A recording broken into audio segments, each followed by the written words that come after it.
कुछ दिन पहले देर है एक मामला सामने आया है जिस विच एक बजुर्ग के मूँह जिहड़ी सी कालक पोती थी और जुत्ते की माला पहनाने की कोशिश की थी और मारिया भी था।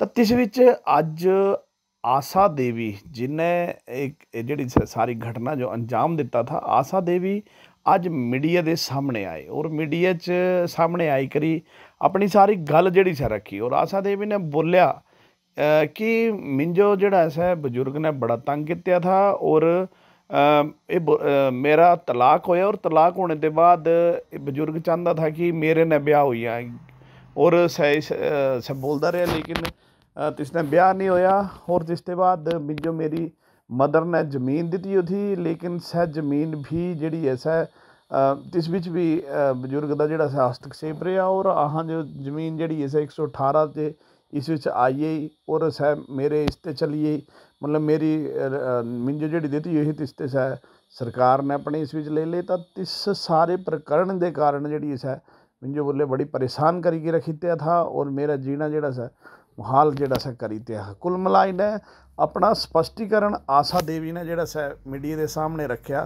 तो क्या बोलिया, क्या सारी गल रखी, सुना थोड़ा क्या बोला दी आशा देवी जिन्हें पिछे नहीं है जिहड़ा सा बजुर्ग ने जिहड़ी सी घटना हुई तिस जिहड़ी सी आशा देवी ने जिहद बजुर्ग का मुँह जिहड़ा सा कालख लगाई थी, काला किया था और जुत्ते की माला बनाने की कोशिश भी की। तो क्या बोला दी आशा देवी, सुनो। मैं आशा देवी बिमला देवी की पुत्री। सर जो हमारे साथ हुआ है ना वो किसी के साथ ना हो, ठीक है। मेरी यही दरख्वास्त है कि 2012 से लेकर मैं आज तक दुखी हूँ। कभी भी किसी ने हमारी बात नहीं सुनी। मैंने हर जगह पे कोशिश की सुनाने की। ये 2011 में मेरा जब तलाक हुआ तो मैं अपनी मम्मी के पास आई। मम्मी ने मेरे को जमीन दी, 1 कनाल भूमि दी मेरे को। तो मम्मी ने बोला कि तू बेटा घर बना ले अपना, ठीक है। उसके बाद मम्मी ने ये आते थे हमारे घर, देश बंधु जी आते थे हमारे घर, तो बोलते कि अपनी बेटी का रिश्ता मेरे साथ करवा ले। तो मम्मी ने मना कर दी। इसकी वजह से इन्होंने मेरे साथ खुन्नस रखने लग गए कि हाँ ऐसे वैसे। तो मेरी मम्मी ने सुनील जी के साथ जब शादी की तो इनको ऐसे लगा कि चमार के साथ शादी क्यों करवाई मेरे साथ। जब मैं इनके घर गया तो क्यों नहीं मेरे साथ करवाई इन्होंने शादी। तब से हमारे साथ ऐसे ऐसे कर रहे। उसके बाद फिर मैं जॉब लगी करने तो मम्मी ने बोला कि बेटा तू घर बना ले, मैं 1 कनाल भूमि दे रही हूँ तेरे को। तो मम्मी ने जब मेरे को कनाल भूमि दे दी, चलो मैं पैसे कमाने लगी थोड़े बहुत, जैसे भी ये कंपनी में काम लगी करने। तो मैं एक बार आई यहाँ पे, मैंने अपने इसको पटवारी जी को बोला कि हाँ मम्मी ने जो मेरे को जगह दी है मेरे को उसके पर्चे दो, अब मैंने घर बनाना है। तो फिर उन्होंने बोला कि तेरी ज़मीन तो सरकार को चली गई है, तेरे पास कुछ नहीं बचा है। तो मैंने बोला सर ऐसे कैसे जा सकती मेरी ज़मीन, कि नहीं आपके ऊपर 118 लगाई है और आपकी ज़मीन सरकार को चली गई है। फिर मैंने किसी से राय ली, मैंने वकील से पूछा सर मैं क्या करूं। फिर मैंने दोबारा सब अपील करवाई। मेरे पास इतने पैसे भी नहीं होते थे सर, मैंने जैसे कैसे भी पैसे जोड़ के अपील करवाई, वकील की फीस भरी। तो मुझे पता चला कि सच में मेरी ज़मीन तो सरकार को चली गई है, ठीक है। उसके बाद फिर मैंने अपील की जैसे मैंने, तो फिर सर वगैरह ने मेरे को पूछा, मैं हम धर्मशाला में भी गए, डेरा में भी आए। तो उन्होंने बोला कि आपकी ज़मीन तो सच्ची चली गई, आप आए नहीं। तो फिर वहाँ से जैसे भी है सर ने मेरे सारे वो किए, प्रूफ किए कि 118 क्यों लगाई गई है आपके ऊपर। सर किसकी बात कर रहे हैं आप, सर कौन? SDM साहब ने और कमिश्नर सर ने और DC सर ने, उन्होंने मेरे सारे प्रूफ इकट्ठे किए। तो मेरे को बोला कि नहीं आप हिमाचल के हो, मैं लेखराम की पुत्री हूँ, मेरी मम्मी की भी यहाँ पे दूसरी शादी हुई थी। तो मेरा नाम लेखराम के साथ ही जुड़ा गया था। और मेरा जो भाई है परवीन कुमार, ये हम 2-3 भाई बहन थे हम जैसे। तो एक भाई की मेरी डेथ हो गई थी पीछे, तो हम उस टाइम छोटे थे। तो मेरे मम्मी ने मेरे नाना के घर रख दिया, उन्होंने सब कुछ किया। तो मेरा भाई मम्मी के साथ रहता था, इसको कोई पता नहीं है कि हमारी ज़िंदगी क्या चल रही है। जैसे जैसे हम बड़े हुए तो फिर हमारे को समझाने लगे कि हाँ भाई ज़िंदगी क्या चीज़ है, हम कैसे ये था कि इन्होंने सरकार को दिला दी मेरी ज़मीन, जो कि ये बिमला देवी की पुत्री नहीं है। किसने? देश बंधु जी ने। अच्छा, हाँ जी। तो फिर सारे सर SDM सर ने, DC सर ने सारे प्रूफ इकट्ठे किए, तो फिर वापस मिली मुझे ज़मीन। ये कब की बात है, किस ये साल की? अभी सर अभी हुआ है, 2024 में हुआ है। 2024 में। तब भी इन्होंने ऐसे किया कि तहसीलदार के पास जैसे भी वहाँ से ऑर्डर आए तो तहसीलदार सर ने बोला कि भाई हम ऐसे कैसे कर सकते हैं, आपके बाप के 2 नाम चल रहे, लेखराम और रामकृष्ण, ठीक है।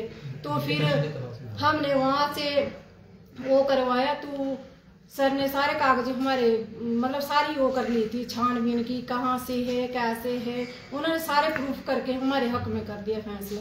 तो इन्होंने फिर भी इनको ये की कि हाँ रामकृष्ण की बेटी नहीं है, ये इसके मतलब माँ की बेटी है बिमला देवी की। ये तो मुझे ऐसे भी बोलते कि नहीं जाली बेटी है, पर सर वो तो सच्चाई माँ को पता होती कि उसकी बेटी है कि नहीं है। आप जब देरा में आए थे तो क्या केस था कोई कोर्ट में, जस्टिन के पास था? सर हमारी पेशी चली हुई है वहाँ पे भी, तो हम अपनी पेशी पता करने आए थे, तारीख की हमारी कब डेट पर। शुक्रवार को आप इसलिए? हाँ जी सर, वही पूछने आ गए सर हम। हाँ जी। तो फिर ये जो आपने कर्म किया, जो जूते की माला पहनाई और मुंह काला किया, आपको लगता है ये सही है? नहीं सर, ये सही नहीं है, लेकिन जब हद ही कर दे, किसी की इज्जत इतनी उछाली जाए, तो सर एक लेडीज कर क्या सकती है। मैंने हर जगह पे इंसाफ मांगा, तो इसमें थाने में मैं गई सर, मैंने बोला कि हाँ सर भाई अब हमारे मतलब ये हो गया तो आप मत हमारे, मैंने पैर भी छुए सर इनके, थाने में जाके एप्लीकेशन देके हमने बुलाया। 2 महीने के बाद तो थाने वालों ने हमारे को बुलाया कि भाई आप समझौता कर लो, तो मैंने इनके पैर भी छुए, मेरे हस्बैंड ने भी पैर छुए इनके कि अंकल जी हमें माफ कर दो, जो हमारे से गलती हुई होगी वो माफ कर दो, आगे से मत करो कुछ भी ऐसे। नहीं, आपके बोलने का मतलब है कि प्रशासन और पुलिस ने आपकी कोई सहायता नहीं की? नहीं सर, की उन्होंने सहायता, ये मैं नहीं बोल रही हूँ कि नहीं सहायता की, उन्होंने हर जगह पे सहायता की, लेकिन जो भी मेरा काम करते हैं, जैसे अब इंतकाल चढ़ा, मेरा इंतकाल हुआ, तो उसमें भी इन्होंने ये रखी कि भाई नहीं होना चाहिए, रोक दिया जी, ठीक है। फिर देश बंधु जी ने, कारण क्या था रोकने का?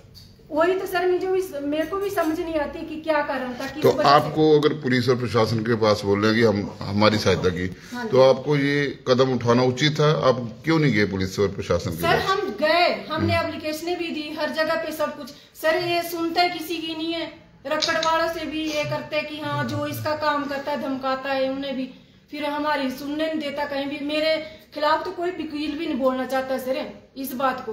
नहीं, आपने एप्लीकेशन दी काफी, तो इसका मतलब ये होता है कि प्रशासन आपकी हेल्प नहीं की? नहीं सर, की उन्होंने नहीं, आप दोहरा मापदंड बोल रहे हैं ना, कई बोल रहे नहीं की, कई बोल रहे की है। पर सर ये नहीं जाहिर होता है ना कि मतलब मेरे को इंसाफ मिले, मेरी कोई बात सुने। नहीं, इंसाफ तो आपको एडमिनिस्ट्रेशन दे सकता है ना, कि जैसे कोई एसडीएम साहब बैठे हैं सर, उन्होंने मेरे हक में किया फैसला, वो भी मुझे मिल गया सब कुछ, फिर भी सर ये हमें को परेशान करता। मेरी 2 बेटियां यहाँ की, ठीक है, जब आपके हक में फैसला हो गया तो परेशान क्यों किया है? सर वही तो मेरे को समझ नहीं आ रही सर, यही तो मैं पूछना चाहती हूँ। फिर हमारे को फिर थाने में बोलते कि भाई जाली पुत्री है, जाली पत्नी है, तो सर हमने सब कुछ अपना रिकॉर्ड बनाया हुआ, 2012 में हमने शादी की, उसके प्रूफ भी हमारे पास है, ठीक है, और राशन कार्ड वगैरह सब कुछ बनाया हुआ। वहां भी जाके अब इनके जो मेन घर है वो नारी में, ठीक है, हमने यहाँ नहीं इन्होंने करने दिया हमारे को कुछ, तो हमने अपने वहां पे चढ़ाया, नाम मेरा जोड़ा इन्होंने, तो वहां पे बोलते कि भाई वहां भी गए हम, हमारे को वहां भी बुलवाया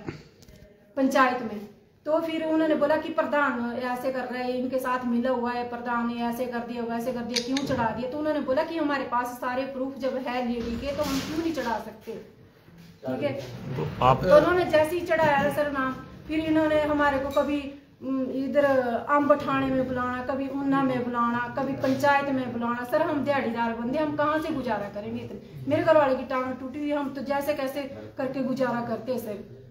हम मैं अभी भी काम कर रही हूँ। लोगों के बीच में सिर्फ एक सवाल है, आपका जमीनी विवाद का कोई इंटरेस्ट नहीं है लोगों को, लोगों का सुनिए लिसन क्वेश्चन सुनिए।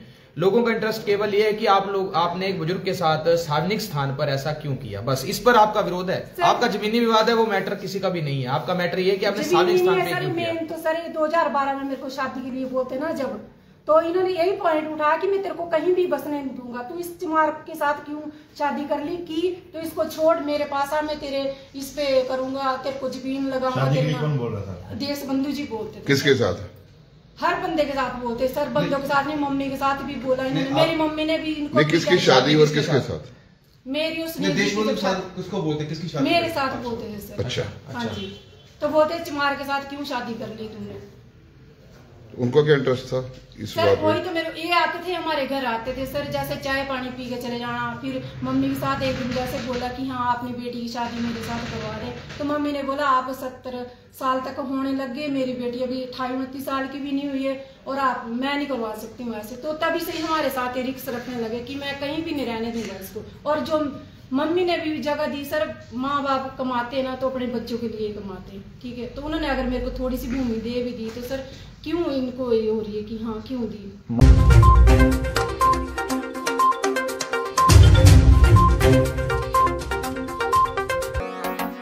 बड़े खास ओ भाई जी अपने खास। This news is sponsored by Lalchand and sons jewellers, विश्वास का दूसरा नाम, कृष्णा मार्केट, उत्तराला रोड, पपरोला, कांगड़ा, हिमाचल प्रदेश।